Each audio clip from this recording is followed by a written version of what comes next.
conferencia de prensa. Mi nombre es Michael Chamberlain, soy subdirector del Centro Diocesano para los Derechos Humanos Fray Juan de Larios. Agradezco su presencia a medios, a compañeros, organizaciones solidarias. Todas las que hemos firmado esta comunicación que se ha presentado a la Corte Penal Internacional el pasado 6 de julio. La dinámica va a ser la siguiente. Voy a pasar la voz a la directora del Centro Diocesano para los Derechos Humanos, Blanca Martínez. Ella nos va a leer el boletín de prensa. Posteriormente daré la voz al obispo Raúl Vera y a las familias que representan colectivos que también tienen una palabra que decir al respecto. Y luego abriríamos la ronda de preguntas por parte de ustedes. Entonces le cedo la palabra a Blanca Martínez.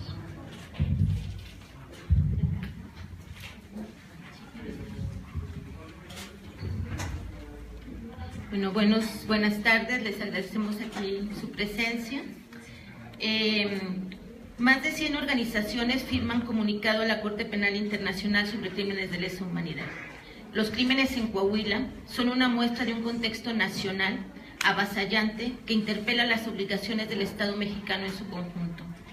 Desde una perspectiva de Estado, es una oportunidad para acabar con la macrocriminalidad, revitalizar las instituciones de justicia y resarcir a las víctimas en la verdad, la justicia y la reparación. El pasado 6 de julio entregamos a la Fiscalía de la Corte Penal Internacional un extenso comunicado que contempla un análisis sobre crímenes contra la humanidad cometidos en Coahuila, en el que solicitamos la apertura de una investigación preliminar. Esta comunicación ha sido escrita sobre la base de entrevistas a víctimas e información proporcionada por familias unidas en la búsqueda y localización de personas desaparecidas que radican en Piedras Negras, y el Centro Diocesano para los Derechos Humanos Fray Juan de Larios, que tenemos nuestra sede en Saltillo, Coahuila. Ambas organizaciones compartimos información documentada, no es información de prensa, es documentación de casos, detallada de expedientes de casos particulares de víctimas de privación graves a la libertad física, tortura, desaparición forzada de personas en Coahuila. Asimismo, proporcionamos análisis detallados del contexto en Coahuila, con miras a establecer una línea de tiempo que explique de manera clara y coherente el complejo escenario de violencia que hemos vivido en el Estado y en la región. Tal información ha sido complementada con datos compartidos por la Comisión Mexicana de Defensa y Promoción de los Derechos Humanos, IDEAS, Litigio Estratégico en Derechos Humanos. Adicionalmente, la comunicación se ha basado en casos derivados de más de 100 recomendaciones emitidas por la Comisión de Derechos Humanos del Estado de Coahuila contra fuerzas estatales por tortura, desaparición forzada, detenciones arbitrarias y ejecuciones. El número total de casos que respaldan la comunicación se compone a la vez de 32 casos que implican 73 víctimas, de un total de 562 documentadas entre las dos organizaciones, Familias Unidas y el Centro Diocesano. También ha sido utilizada información disponible de fuentes abiertas sobre los hechos de la denominada Masacre de Allende y sobre los crímenes cometidos en la cárcel de Piedras Negras, además de testimonios de los miembros del cártel de los Zetas que fueron recolectados y sistematizados por la Clínica Jurídica de la Universidad de Texas, en las audiencias judiciales llevadas a cabo en las ciudades de San Antonio y Austin desde el 2013, y que prueban el apoyo brindado por funcionarios públicos estatales de Coahuila y Fuerza Pública Estatal a los Zetas para cometer dichos crímenes que ahora estamos denunciando y que hemos venido denunciando ya desde hace varios años. Los casos y cifras indicadas a lo largo del documento suponen una muestra limitada, aunque representativa, de un fenómeno criminal más amplio. Así, a modo de referente, únicamente se cuenta con una cifra oficial de 1.791 denuncias relativas a 1.830 personas desaparecidas en Coahuila, según la Procuraduría de Personas Desaparecidas en el Estado. Nos mueve el dolor de las familias, los esfuerzos gigantes para encontrar a sus seres queridos y exigir justicia mientras se les criminaliza, desprecia y reprime. Algunas temen que la comunicación a la Corte Penal Internacional resulte en represalias, que se terminen los apoyos o se niegue la atención por parte del Estado. Si fuese el caso, constituirían nuevas violaciones a los derechos humanos y un ejercicio coercitivo de poder por medio del chantaje. Las víctimas tienen derecho a exigir los más altos estándares internacionales en la consecución de la verdad, la justicia y la reparación. Y el Estado tiene la obligación de satisfacer esos derechos. Acudir a los órganos internacionales no tiene otro propósito que incentivar el logro de esos estándares. No dejamos de reconocer los avances de política pública en Coahuila para atender algunas de las necesidades de las víctimas indirectas por la desaparición forzada, las reformas legales y los pasos incipientes de un ambicioso programa de recuperación e identificación de restos, todo ello sin precedente en el país y un ejemplo para otras entidades. Pero en materia de investigación y búsqueda, los resultados son casi inexistentes.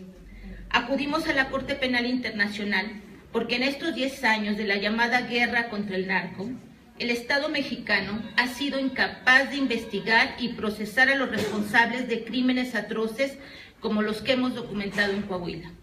En el ámbito federal, las denuncias de desaparición forzada tienden a ser enviadas a las entidades federativas donde se cometieron los crímenes. No obstante, el vínculo evidente con el crimen organizado. A nivel local, en el mejor de los casos, se investigan como delitos aislados del fuero común. En los muy contados casos donde existen personas procesadas, son apenas algunos autores materiales, sin tocar jamás las estructuras criminales que han hecho posible el estado de terror que ha vivido la población civil. Los juicios de Texas nos dan una idea de estas redes tripartitas, cárteles, funcionarios, empresas, coludidas detrás de estos crímenes. En suma, delitos contra la humanidad se investigan como delitos aislados en el fuero común. De allí que sean muy pocos los desaparecidos que se localizan y que no exista más que un puñado de sentencias por desaparición forzada. Coahuila no es la excepción, como parecerá evidente. Es solo una pieza de un contexto regional que incluye al noreste del país y de allí se extiende al resto de la República. La impunidad es la principal razón de que el cáncer de la macrocriminalidad se extienda a lo largo del país y que cargue con víctimas inocentes, periodistas y personas defensoras de derechos humanos. Después de presentar la comunicación a la Corte Penal Internacional, comienza un estudio por parte de la Fiscalía de las alegaciones, evidencias e indicios presentados, para calificarlos en el marco de lo que establece el Estatuto de Roma, haciendo un análisis comparativo de investigaciones preliminares en otros países del mundo. Varios expertos han coincidido que la calidad de esta comunicación está por encima de los estándares.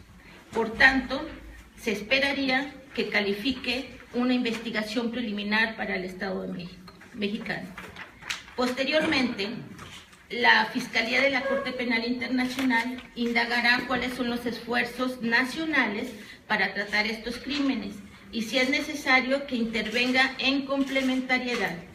Hay evidencia de sobra que señala cómo las investigaciones son prácticamente inexistentes e insuficientes y aún más tendientes a encubrir a los perpetradores y investigar a las víctimas, como en el caso de Ayotzinapa u otros ejemplos de espionaje ilegal e inmoral. Dadas las condiciones por la vía del derecho internacional, la Corte Penal Internacional será competente para investigar los crímenes contra la humanidad en Coahuila y quizás en otras partes del país, si en el conjunto del análisis con comunicaciones anteriores considera que hay información suficiente para abordar otros casos ya cometidos en conocimiento de dicha Fiscalía.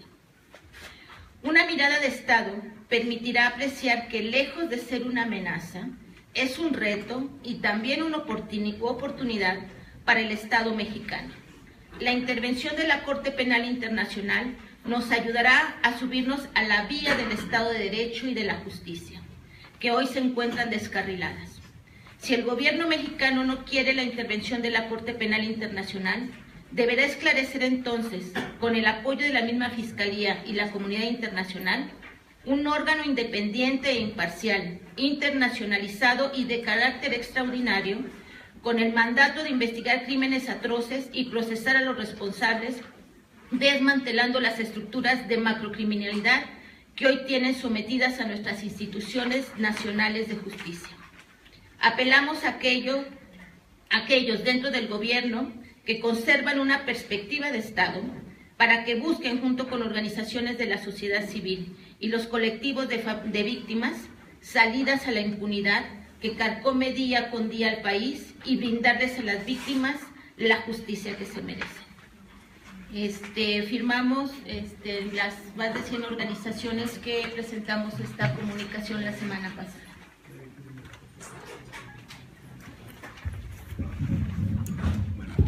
Va a pasar la voz ahora, el micrófono, al obispo Raúl Vera. Él es también presidente del Centro Diocesano para los Derechos Humanos Fray Juan de Larios.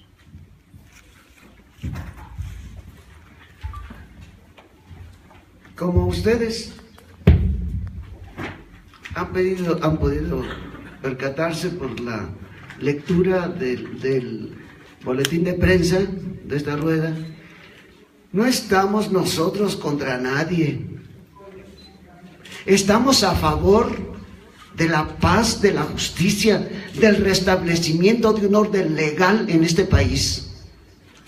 Coahuila es un punto en donde nosotros, Familias Unidas en búsqueda de sus desaparecidos y localización de ellos, el Centro para los Derechos Diocesanos, para los Derechos Humanos, Fray Juan de Larios, en colaboración con otras entidades, pero quienes aportamos los casos somos estos dos centros. Nosotros estamos frente a uno de los botones de lo que está pasando en este momento en el país. No es una casualidad la criminalidad que tenemos nosotros generalizada en el país, y nosotros individuamos el caso Coahuila, en donde con toda claridad, como lo decimos, y en los casos que se han presentado, documentados ante la Corte Penal Internacional, nosotros vemos no solamente unos indicios, vemos con mucha claridad que esto no obedece a situaciones fortuitas, que esto proviene de una estructura que tiene como resultado, y lo decimos en el boletín, una macrocriminalidad en ese estado. Existen condiciones estructurales en donde se ha preparado a policías y fuerzas poco reguladas, fuerzas de élite, que en diferentes momentos han colaborado claramente con el crimen organizado, y esto está denunciado, como lo hemos dicho. Lo sabemos por la clínica jurídica de la Universidad de Texas, que nos ha proporcionado casos en donde gente del crimen organizado ha denunciado claramente la colaboración clara y tácita que existe de parte del gobierno de Coahuila con ellos. Y lo que más grave sucede es que bajo la capa de una lucha, una guerra contra el crimen organizado, está la protección de ese crimen organizado de parte del Estado, con distintas modalidades, y nosotros en el informe le hacemos ver claramente cuáles son las modalidades que ha adquirido esta facilitación, porque no es nomás ausencia del Estado, es colaboración clara del Estado por medio de ataques contra la población para facilitar, a través del terror, que estos criminales hagan de las suyas, tengan todos los negocios posibles y criminales que les proporcionan mucho dinero.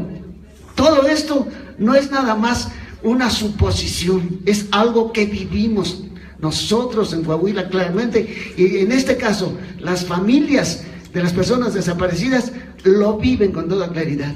No estamos nosotros nada más haciendo presupuestos, suposiciones. Repito, no estamos contra nadie, estamos a favor de México, a favor de Coahuila, a favor de la paz, a favor del establecimiento de un modo de gobierno que deje de ser lo que es ahora. Bajo la excusa de defender nuestros derechos están haciendo un desvío del poder. En Coahuila el poder se ha puesto al servicio de la criminalidad, al servicio de cárteles y al servicio de personas deshonestas que no tienen nada que ver con la paz y la justicia en nuestro estado. Gracias, Raúl. Aquí en la mesa me acompañan, está, bueno, de izquierda a derecha está Claudia Soto y Raúl Reyes. Ellos son de Fuerzas Unidas por Nuestros Desaparecidos en Coahuila. Luego está Araceli, a mi izquierda, Araceli García, de Fuerzas Unidas por Nuestros Desaparecidos en Nuevo León. A mi derecha está Yolanda Vargas, de Familias Unidas en búsqueda de personas desaparecidas y localización de personas desaparecidas de Piedras Negras, que también colaboró en esta información. Raúl, está también Olga Guzmán, de la Comisión Mexicana de Defensa y Promoción de Derechos Humanos, y me falta Araceli. Araceli, que también va a participar. Araceli Rodríguez, ella es parte también del Movimiento por Nuestros Desaparecidos en México y consejera del Mecanismo de Protección a Personas Defensoras de Derechos Humanos y Periodistas. Le paso la palabra ahora a Yolanda Vargas. Ella, como decía, pertenece a Familias Unidas en búsqueda y localización de personas desaparecidas de la ciudad de Piedras Negras.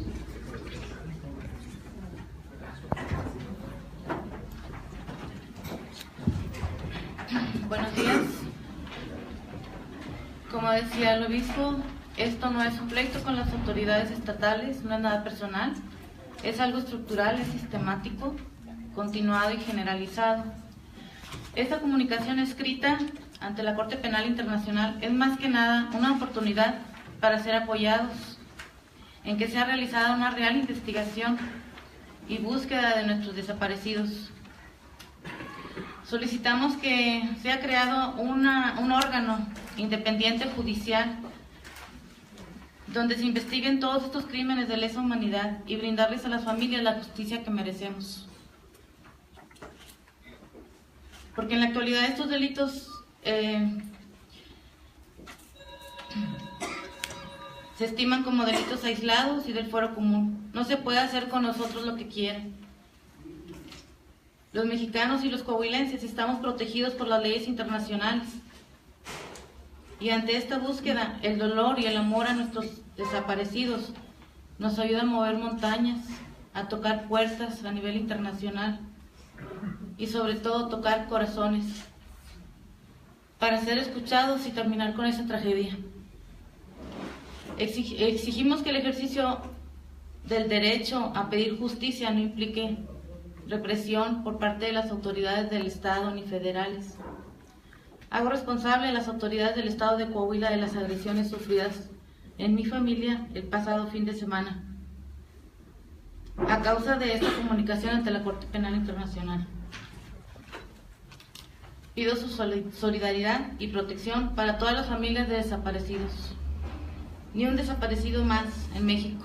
Porque vivos se los llevaron. ¡Vivos los queremos! Porque vivos se los llevaron. ¡Vivos los queremos! Gracias. Gracias, Yolanda. Le paso ahora la palabra a Araceli García, de Fuerzas Unidas por los Desaparecidos en Nuevo León. Buenos días a todos. Soy Araceli García Luna, mamá de un policía federal desaparecido en Nuevo León. El 20 de febrero del 2011, formo parte de la familia Fuerzas Unidas por Nuestros Desaparecidos en Nuevo León, donde fundé denunciamos que nuestros desaparecidos aún no han regresado a casa. A las denuncias que publica la Procuraduría General de Justicia de Nuevo León indican que en lo que se refiere a los delitos contra la libertad se han cometido 191 privaciones ilegales de la libertad. Solamente los primeros 5 meses de este año, es decir, de enero a mayo de este año, detallan que en dicho periodo ha habido 43 raptos, 17 secuestros y 3 casos de trata de personas. La misma dependencia precisa que en el 2016 se denunciaron 450 privaciones ilegales de la libertad, 154 raptos, 27 secuestros y 6 casos de trata de personas. En el 2015 fueron 377 registros oficiales de privación ilegal de la libertad, raptos fueron 154 y 21 secuestros. Las denuncias de privación ilegal de la libertad en el 2014 fueron de 275, de secuestros fueron 40 y raptos se denunciaron 160. Un registro de trata de personas en el 2013 se asentaron 333 privaciones ilegales de la libertad. En el 2012 se denunciaron 412 privaciones ilegales. En el reporte de Franco México se explica que Monterrey es el municipio con mayor número de desapariciones en Nuevo León. El CDNH había emitido una recomendación advirtiendo sobre el incremento en el número de quejas que recibió por este tipo de violaciones y derechos humanos en lo que fue del 2006 al 2011. La comisión tramitó cerca de 3.786 expedientes de quejas relativas a cateos ilegales a niveles nacionales. Describe su documento Fundel. Ha advertido que las desapariciones no han parado en el estado de Nuevo León. En el 75.9% de los casos las víctimas continúan desaparecidas.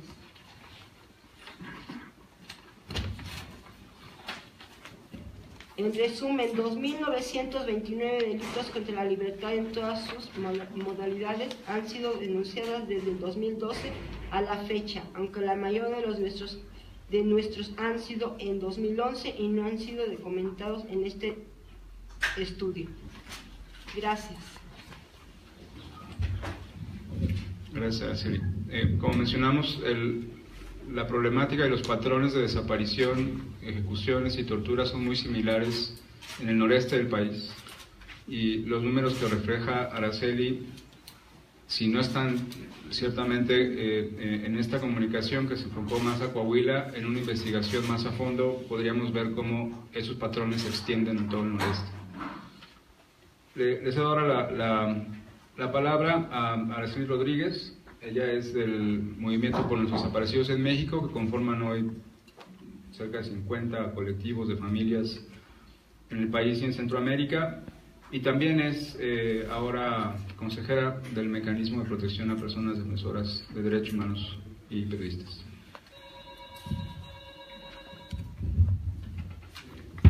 Buenos días a todos y todas. El tema que hoy nos ocupa aquí es no solo de Coahuila, es un tema que nos ocupa y nos preocupa a todos y todas, porque es una violencia generalizada a nivel nacional, a nivel país.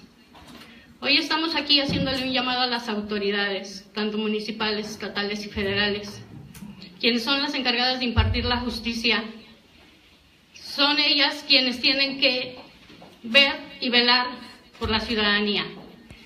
Mas, sin en cambio, ahora es fundamental que lo sepan, que para poder erradicar la impunidad es necesario cooperar, coordinarse, sancionar e investigar el delito. También les hacemos un llamado a que se abstengan de agredir a las familias, porque muchas de las veces nos hemos dado cuenta de que en la búsqueda por nuestros desaparecidos a nivel nacional hemos tenido represalias, amenazas, intimidaciones, y nos han llevado hasta muchas de las veces a un proceso de muerte, como sucedió con la defensora de derechos humanos Miriam, por buscar verdad y justicia. Es por ello que hoy estamos aquí nuevamente haciendo este llamado para que las autoridades que son las encargadas de prevenir nos cuiden, nos protejan. Hoy es el día histórico donde le estamos pidiendo a lo internacional entre, porque aquí en México nos estamos dando cuenta que no hay investigación, no hay responsables, apuestan al desgaste y al cansancio de las familias.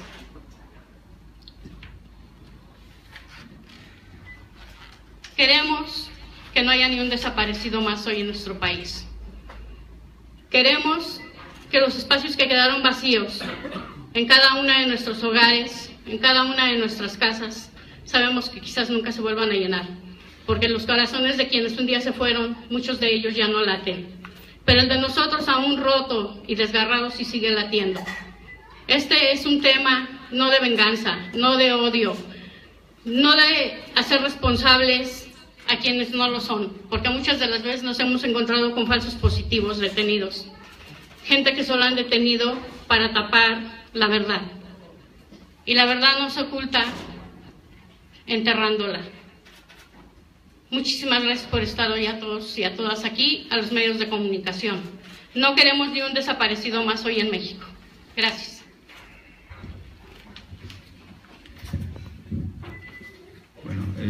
Raúl Reyes, a nombre de Fuerzas Unidas por los Desaparecidos en Coahuila. Buenos días. A 7 años de crearse nuestro colectivo Fundec en Coahuila, no hemos tenido ningún resultado positivo. Son pocos los perpetradores que se han detenido y son mandaderos, no son dirigentes.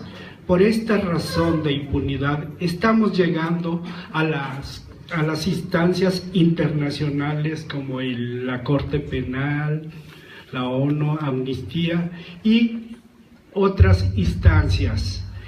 Ustedes o internacionalmente el caso más sonado que se habla es de 43 de los de Ayotzinapa, pero en Coahuila, en mi caso, mi hijo desapareció con 23 personas más. La masacre de Allende, que son más de 300. Las muertes y las desapariciones del penal de Piedras Negras, que son más de 100. Y la entrada y salida de los grupos del crimen organizado del penal, es todo esto lo que nos ha incitado hemos tratado de hacer una compilación de datos para llegar a la Corte Penal Internacional, ¿verdad? Entonces, por esa razón y no resultados favorables, es por lo que estamos haciendo esto. Gracias. Bueno, y finalmente Olga Guzmán, de la Comisión Mexicana de Defensa y Promoción de los Derechos Humanos, quien nos ha estado acompañando en el análisis de los datos, aportando también información y acompañándonos también en la área.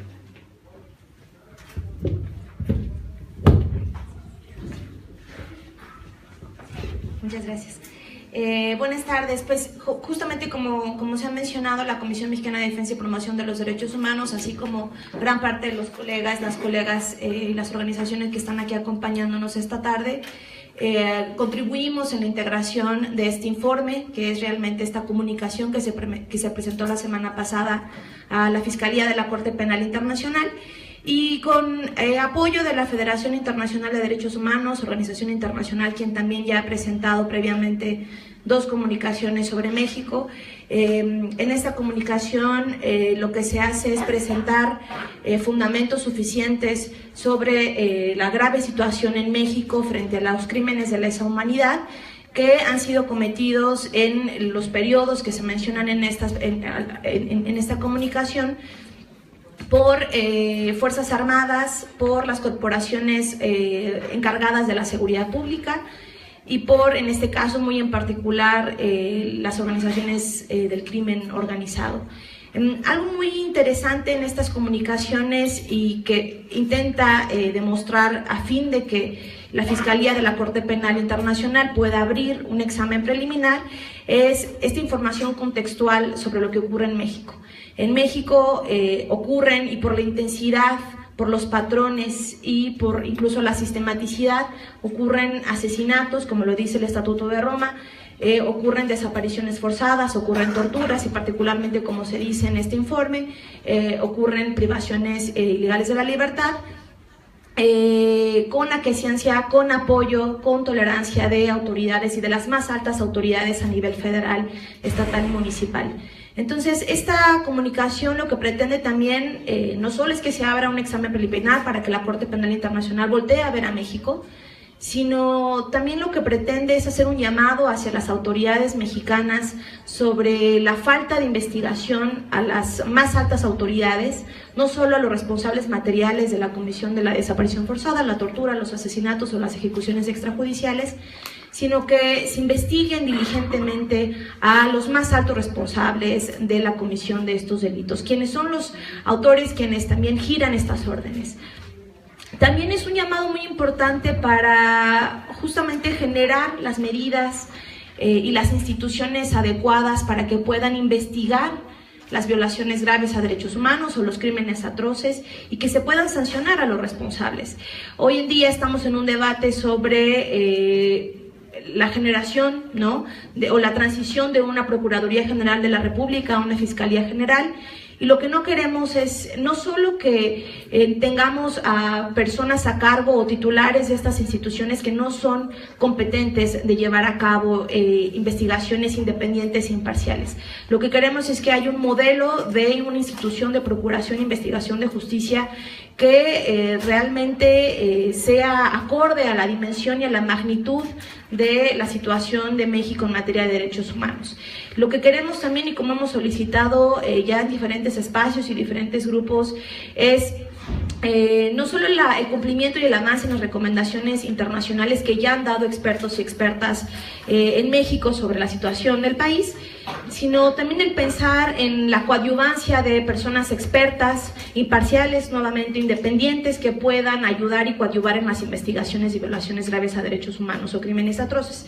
Es por eso que desde hace ya más de un año hemos estado solicitando el establecimiento de un Consejo Asesor contra la Impunidad, que fue una recomendación, que fue incluso la primera recomendación del Alto Comisionado de las Naciones Unidas para los Derechos Humanos cuando visitó México, pero incluso lo que hemos estado solicitando con más fuerza también es el establecimiento de un mecanismo internacional contra la impunidad, que justamente pueda coadyuvar y pueda tener una competencia y un mandato pues realmente de coadyuvancia en investigaciones, dado que las autoridades mexicanas, como justamente también se ha establecido en esta comunicación, no han sido ni capaces ni han tenido la voluntad para hacer investigaciones adecuadas.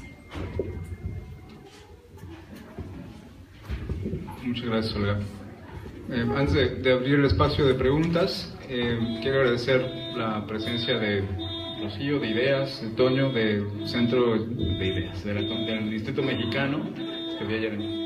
También está del Centro de Derechos Humanos Juan Gerardi de Torreón, de Ideas, ahora sí, de Serapaz, Pastoral Social, Padre Pedro Pantoja, de la Diócesis de Coahuila. ¿Qué me falta? De la Fundación para la Justicia y de la Iniciativa Mesoamericana de Defensoras también. Muchas gracias, Axel, por estar acá. Ellos todos firmaron junto con nosotros la comunicación, porque como ya se ha mencionado, esta es una exigencia que es nacional, no solamente de Coahuila. Muchas gracias a todos. Ahora sí abriríamos el espacio a preguntas, si las hubiera.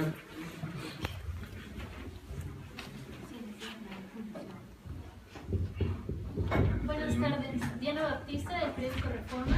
Preguntarles específicamente qué considera la Corte Penal como delitos de lesa humanidad y si pudieran detallarnos los patrones que ustedes descubrieron en cuanto a los delitos que hay en Coahuila, y si pudieran nombrarnos específicamente las instituciones, incluso las autoridades que permitieron estos delitos. Juntaría algunas preguntas, si quieren, no sé si hay otras preguntas. Sí, sobre el punto de la petición a la Corte. En caso de que, como dicen ya, de acuerdo a otras experiencias de otros países, hay muchos elementos para que lo pueda aceptar, ¿qué mecanismo se tendría que derivar si es que deciden intervenir? Darle cauce a la petición que están planteando. En México, ¿qué tendría que pasar si la Corte Penal lo decide integrar ese mecanismo de investigación? Sí, en la misma línea, saber, ustedes han dicho que una vez que en caso de que aceptaran este examen preliminar, después valorarían cuál es la acción que está haciendo el Estado, o sea, qué está haciendo el Estado para investigar estos crímenes. ¿Eso no implicaría que habría que agotar también las instancias nacionales para que ellos tuvieran competencia? Con lo cual entiendo que esto pues es una utopía que al final acabará de investigarlo, o no tendrían por qué acabarse las instancias internacionales y hay alguna vía para que ellos sí pudieran asumir. Ya sabes. Hola, buenas tardes. Emilio Olivares de Cantonal. La semana pasada el exgobernador Moreira calificó este informe como una falsedad. Incluso llamaba a debatir a la Federación y a las organizaciones que colaboraron en elaborar el reporte. ¿Qué le responderían al exgobernador? Y si están dispuestos a debatir con él. Ok, Olga, ¿me ayudas con las de la Corte Penal? Voy a contestar una parte y tú me ayudas con la otra parte. A ver, justamente la Corte Penal no revisa cualquier tipo de delitos, ¿no? Hablando en la Fiscalía nos decían, podemos reconocer que en México hay un problema serio de criminalidad, de crímenes, lo vemos, ¿no? Pero no necesariamente los crímenes que ocurren todos caen en lo que establece el Estatuto de Roma, ¿no? Es importante que los crímenes sean algunos de los que se describen. En primer lugar, están los crímenes de guerra, está el genocidio, están los delitos, el catálogo de delitos de lesa humanidad, que incluyen, por ejemplo, tortura, desaparición, ejecuciones, desplazamiento forzado de población, entre otros, ¿no? Pero es importante que estos delitos sean sistemáticos y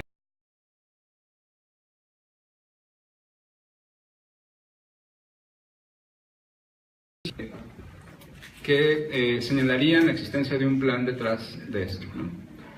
En esta comunicación, y atrás hay ejemplares por si quieren llevarse uno, también está descargable en el internet, en la página de la FID, en la página del Centro de Derechos Humanos Fray Juan de Larios también. Se detalla justamente cuáles son esos patrones, ¿no? Para dar algunas cifras, porque no quiero extenderme mucho en esto.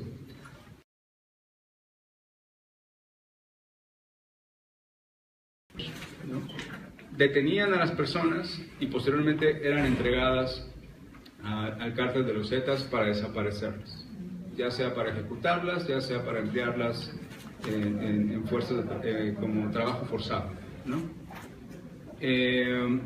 Hemos documentado sistemáticamente este patrón, que además es muy similar al que vimos todos, por ejemplo, en el caso de Ayotzinapa, de la policía detiene en lugares específicos, en la carretera, en las calles, y luego entrega al crimen organizado para posteriormente desaparecerlo, ¿no? Estos 32 casos, bueno, y tenemos casi la mitad de los casos que nosotros en el Fray Juan tenemos registrados. En realidad no sabemos quién los desaparece, no tenemos información de quiénes son, pero de los casos donde sí sabemos que fue la policía con este patrón, corresponde a 8 municipios, y en 83% de los casos que tenemos nosotros documentados en Coahuila, que suman 367, ahorita hablaré de los otros, el 83% ocurren en estos mismos municipios en esta misma temporalidad. Lo cual implica, uno pudiera decir, que esas personas que no sabemos cómo desaparecieron, por estos patrones que nos muestran los otros casos, muy probablemente fueron desaparecidas de la misma manera.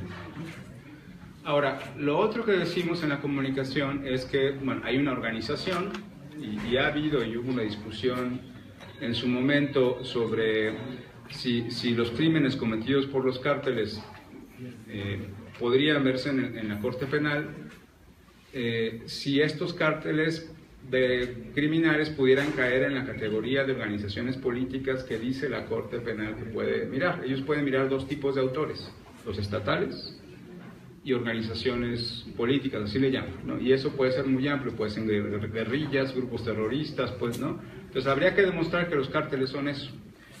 Y nosotros dijimos no es necesario, porque tenemos evidencia de que participaron, como decía Olga, desde el más alto nivel en la comisión de estos delitos, ¿no? No solamente porque detuvieron y entregaron, en el caso de los policías, ¿no?, estatales y municipales, sino porque las investigaciones arrojadas en los casos de Texas, que pronto presentaremos, porque el nuevo modelo presentado por los Zetas ya no era solamente el trasiego de droga, sino muchos otros crímenes que implicaban el control territorial. Y esto nos asemeja mucho a estrategias de contrainsurgencia. Recordemos que los Zetas vienen de fuerzas especiales entrenadas en contrainsurgencia en Estados Unidos, ¿no? Esta forma de terror hacia la población, una vez conquistadas las policías bajo su mando, y la investigación de Sergio Aguayo sobre el desamparo señala cómo las policías estaban bajo la nómina de los Zetas, ¿no? Las corporaciones enteras de policías, por lo menos de estos 8 municipios que nosotros sabemos, donde está el 70% de la población en Coahuila, funcionaba de esa manera. Necesitaban generar ese ambiente de terror para poder extorsionar, para poder traficar personas, para poder traficar dinero, armas, órganos, migrantes, y someter a la población a sus condiciones. Quien no aceptaba las condiciones o no podía aceptar las condiciones era luego desaparecido, ¿no? Ese es el panorama que las familias han tratado de explicar, de terror en el que vivían las comunidades en esos años, ¿no? Esos son los patrones que están explicados aquí, ¿no? Y creemos que eso tendría que abrir una investigación preliminar. Un buen ejemplo de ese control, por eso pusimos el ejemplo de la cárcel de Piedras Negras, porque esta cárcel, y que no solamente ocurrió en Piedras Negras, pero es lo que se conoce más públicamente, operaba bajo el control de los Zetas por lo menos durante 2 años seguidos. Y ahí las autoridades tenían conocimiento de esto. No pueden eximirse y decir, no, es que no sabía que los Zetas tenían control y que ahí adentro fabricaban chalecos antibalas y que ahí adentro armaban vehículos y que ahí adentro los desmantelaban también y guardaban la droga y traían gente, víctimas de fuera, y adentro las ejecutaban y luego las quemaban hasta convertirlas en cenizas, ¿no? Durante 2 años consecutivos tuvieron control y las autoridades no hicieron nada al respecto. En la masacre de Allende hay evidencia que había presencia de policía municipal, había una unidad del ejército afuera de Allende y no intervino durante 48 horas al menos, que ocurrió la destrucción de las casas, la expulsión de la gente. Esos son los patrones que se dieron en esa época. Y la otra etapa, y ya voy a ser más breve, que estamos denunciando es después de 2012, en donde hubo por alguna razón, hay muchas hipótesis al respecto, pero hubo un cambio de política y empezó a haber una persecución en contra de los Zetas, hasta que los desmantelaron. Eso lo podemos constatar ahora, ¿no? Pero las agresiones empezaron a ser sufridas directamente por parte de las fuerzas especiales que fueron creadas desde la administración de Humberto Moreira y que se han seguido durante la presente administración, ¿no? Ahí es muy relevante ver los casos que presentaron Familias Unidas a la CPI, que es parte de los anexos confidenciales que se presentaron, pero también hay evidencia, y esto fue muy interesante, que se rescató de las recomendaciones de la Comisión Estatal de Derechos Humanos hacia el gobierno de Coahuila, donde se documentan más de 100 recomendaciones que incluyen ejecuciones, tortura, desaparición. Este patrón es interesantísimo viniendo de una Comisión Estatal de Derechos Humanos, ¿no? Y solamente en el 2014, por ejemplo, se recibieron 1.400 quejas en contra de la policía por este tipo de agresiones. Y eso ha sido sistemático hasta hace unos meses, que fue el último caso comentado por Familias Unidas, y lo que nos cuenta ahora Yola del fin de semana, cuando la policía amagó a su sobrino para que no viniera a esta conferencia de prensa, ¿no? Entonces, ese patrón se ha repetido también, ha cambiado el nombre, pero hay un serio problema con ahora Fuerza Coahuila, ahora se llama así, que tiene todas estas recomendaciones y que sigue actuando en la impunidad, ¿no? Esos son los dos periodos que estamos documentando en este informe, que, lo repito, están ahí atrás. ¿Qué va a pasar con la CPI? Le dejo a Olga que nos ayude a...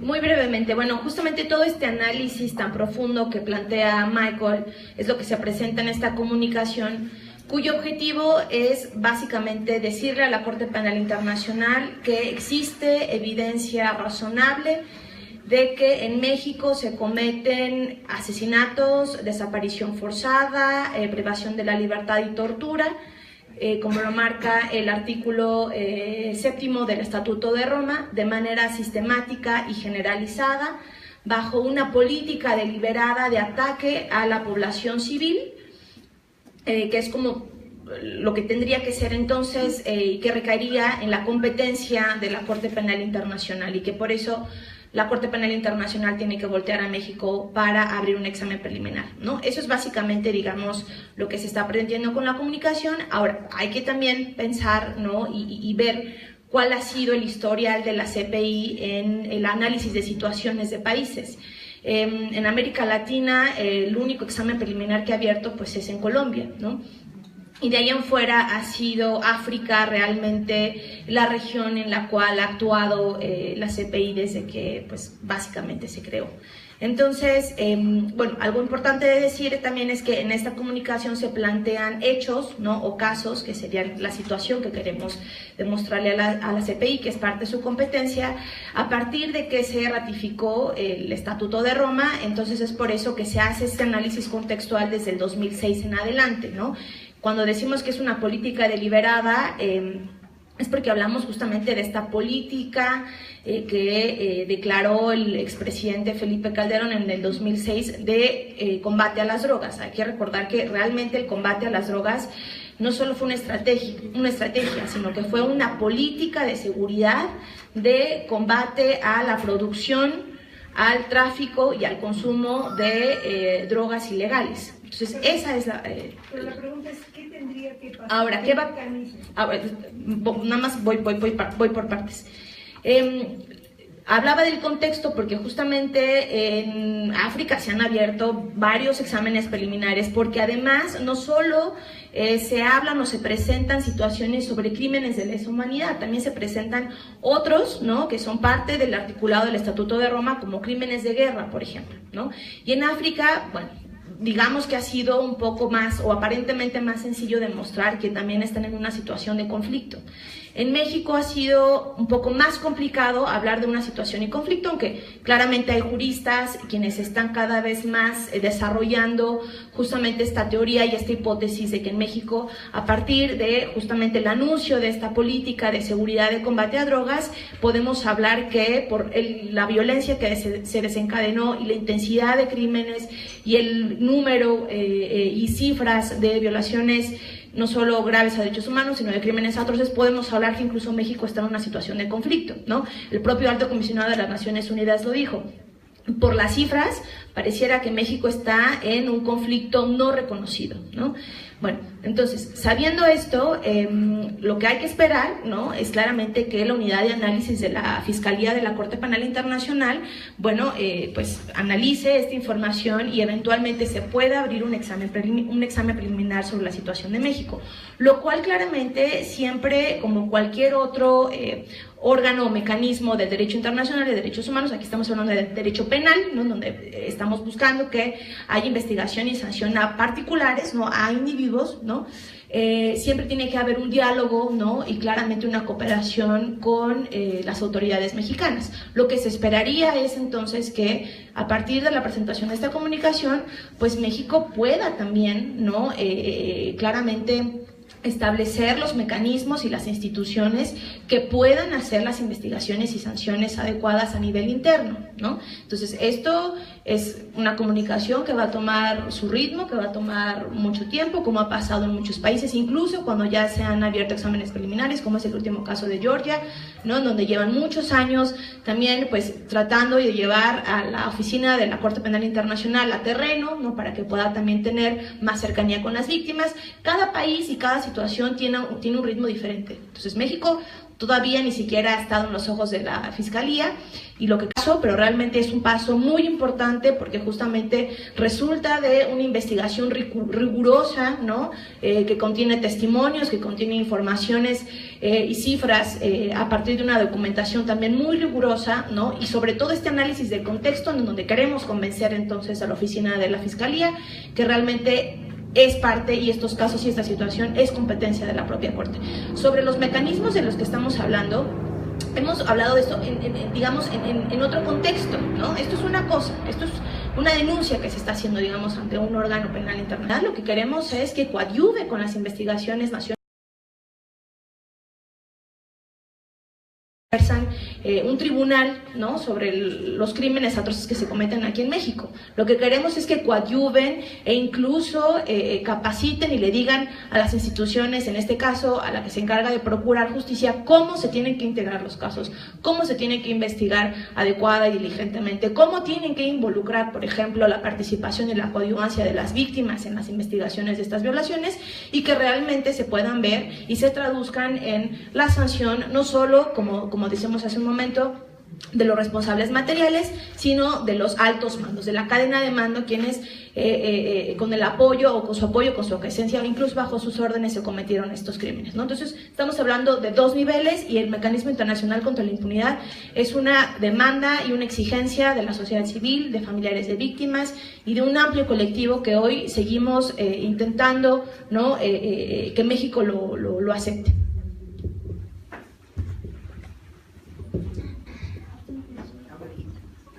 Bueno, yo creo que, ¿cómo te llamas?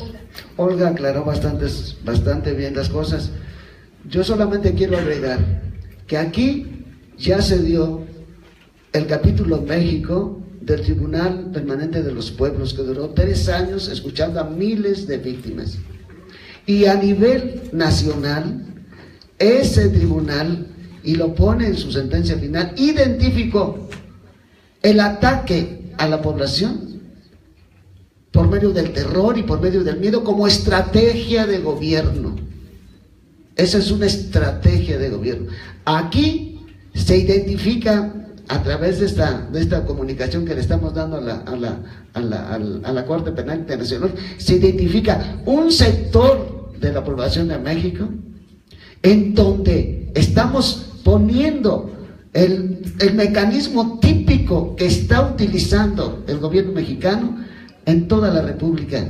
Es por el terror y por el miedo que tienen que tener a la población controlada. ¿Por qué?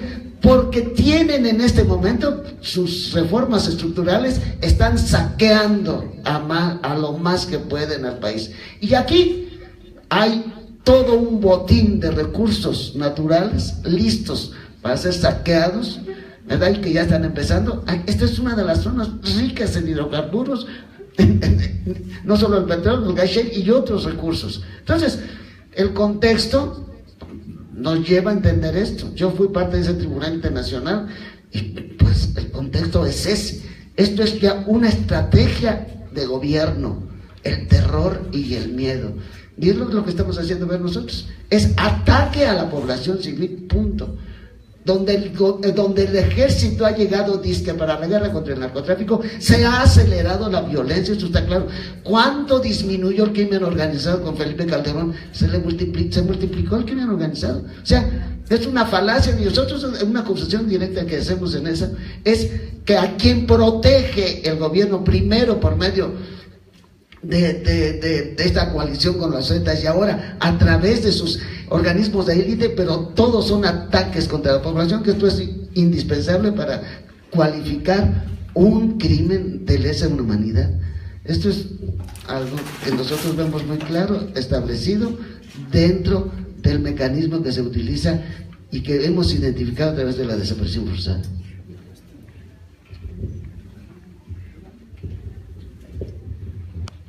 A ver, en cuanto al tema de responsabilidad de altos mandos, sí, diferente nivel en la lógica de cadena de mando. Primero que nada, resaltar que lo que vivimos en México es una tragedia humanitaria. Desde el 2009, Fuerzas Unidas por Nuestros Desaparecidos en Coahuila, las compañeras de Nuevo León también, las compañeras de Tamaulipas en aquel tiempo también y Chihuahua, empezamos a denunciar el infierno que estábamos viviendo en el noreste.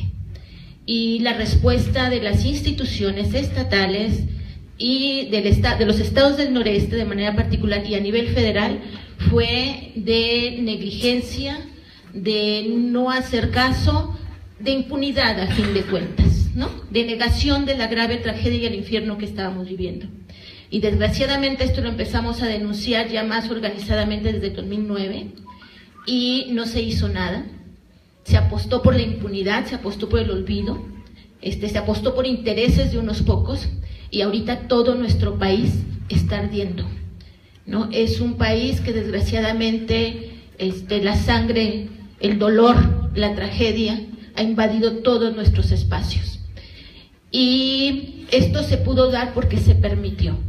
Y quien lo permite son las instituciones del Estado en colusión con agentes no estatales que han permitido tal nivel de deterioro y de graves violaciones a los derechos humanos y de crímenes de lesa humanidad. En ese sentido, y como lo han dicho las compañeras, nosotros no tenemos un asunto personal con ningún exgobernador, funcionario y demás. Nosotros tenemos una exigencia de justicia como responsables de los gobiernos estatales y federales. Esto no es un circo, no vamos a jugar a las luchitas.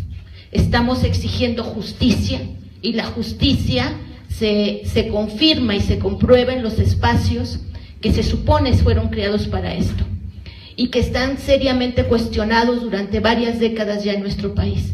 Por eso es que estamos pidiendo órganos imparciales, independientes, que den confianza y certeza de justicia y de verdad a las familias y a las víctimas de esta guerra que estamos viviendo en el país, ¿no? Y no vamos a jugar con la tragedia de la gente, de nuestras compañeras y compañeros que tienen a sus familias desaparecidos o que fueron ejecutados o que están desplazadas, ¿no?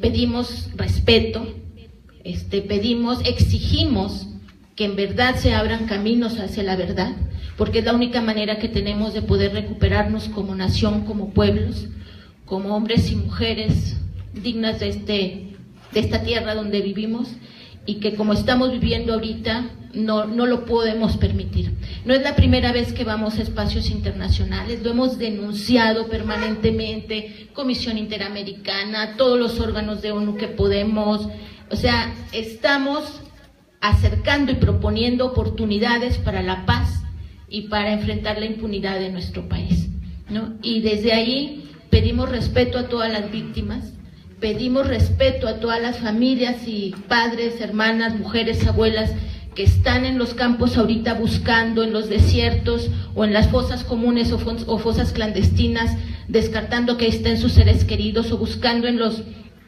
psiquiátricos, en los hospitales para seguir buscando en vida, ¿no? Esto es una tragedia y es un crimen de lesa humanidad que tiene que ser tratado como tal y que exigimos respeto también y exigimos también que se formen estas instancias o esta instancia con presencia internacional para acercar la verdad y la justicia a nuestros pueblos.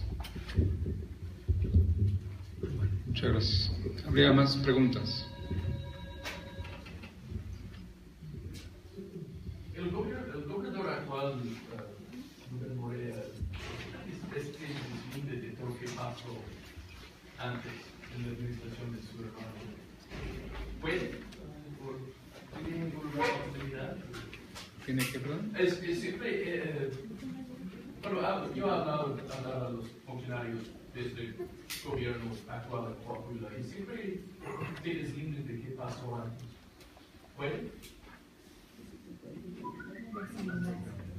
¿Pueden deslindarse? ¿Es la pregunta? Por ejemplo, ellos hablan de lo que están haciendo hoy día. pero no quieren culpar.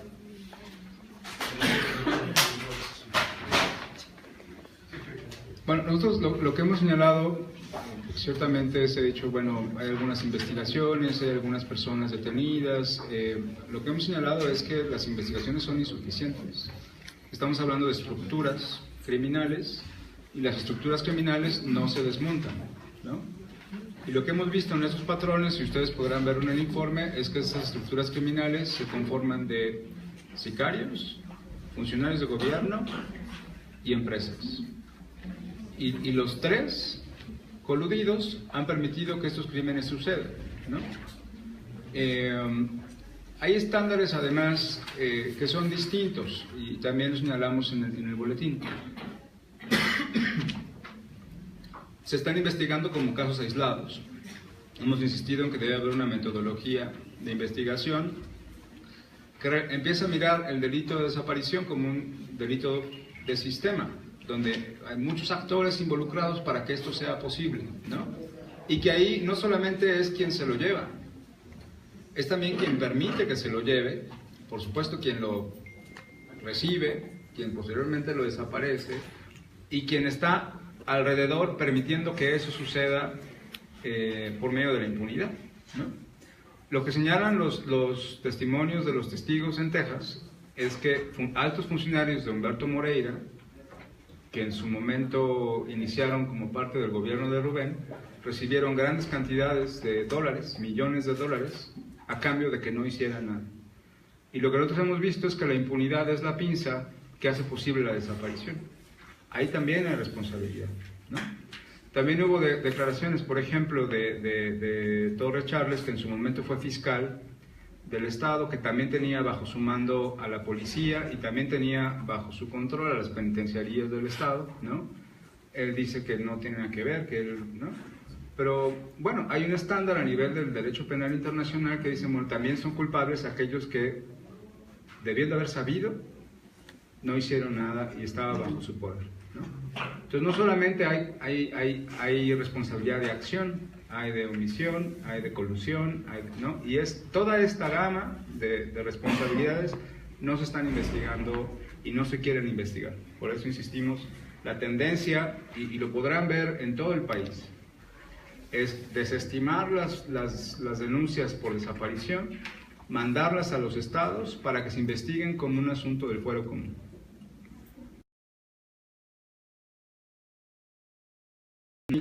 No nada más, hay muchos individuos relacionados en la comisión de estos delitos y cada uno tendrá una responsabilidad penal individual en su momento, ¿no? ¿Alguna otra pregunta?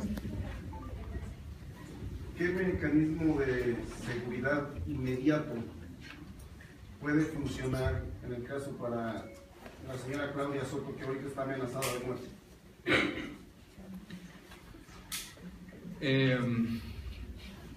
Hay muchas personas de los colectivos que están amenazados y que están actualmente protegidos por el mecanismo de protección de personas defensoras.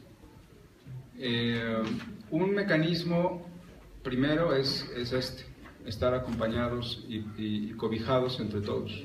Nos parece que además haciéndolo público, y por eso decidimos que no fuera una comunicación confidencial, nos ayuda a generar condiciones de mejor protección. Por eso lo hemos hecho. Y en el caso particular de Claudia, estamos viendo qué otras medidas particulares se pueden implementar, ¿no? Hay muchas compañías y lo estamos haciendo caso por caso, pero también lo estamos haciendo de manera colectiva, sí quiero decir eso.